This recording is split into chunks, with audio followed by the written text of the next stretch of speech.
Despite countless reluctances, I had to marry my father's poor friend's dark-skinned daughter. I ended up with a wife who was nothing like the selfie-loving girls from college, someone with whom I would never take selfies again in life.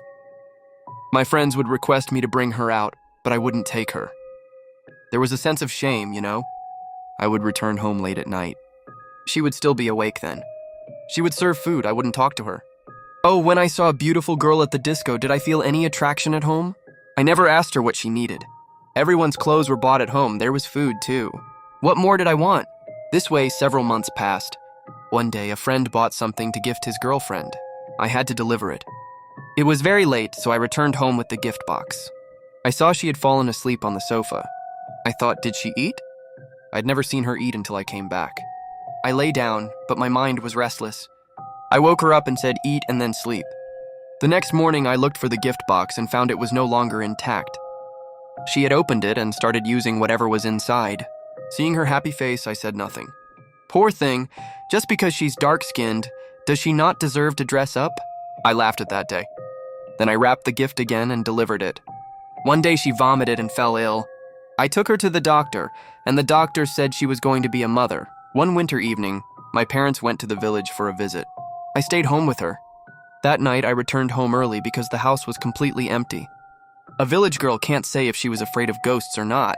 When I got home, I heard that no food had been cooked. When I asked why, she said, I thought you would eat with your friends. There was some leftover rice from lunch. That would be enough for me. Second part, I opened the fridge and saw there was only a little rice. I said, come on, put on some clothes. We'll eat at the hotel. She didn't want to go. I couldn't leave her alone at home either. Finally, we both went out. The night city seemed to be watching us in awe. I said, hold my hand, otherwise you'll get lost in the crowd again. That day was the first time she went out with me. The first time she held my hand. Not bad, I also held her fingers so she wouldn't get lost. At the hotel, don't call me you, but call me you, okay? She nodded. But at the hotel, she didn't call me even once. Instead, I was the one who said you should eat more. That day, I saw Snow taking the tube out of the snow. I angrily said, can't you say the snow is finished? That day, she asked me for shampoo for the first time. That day, I took her to the market to buy cosmetics.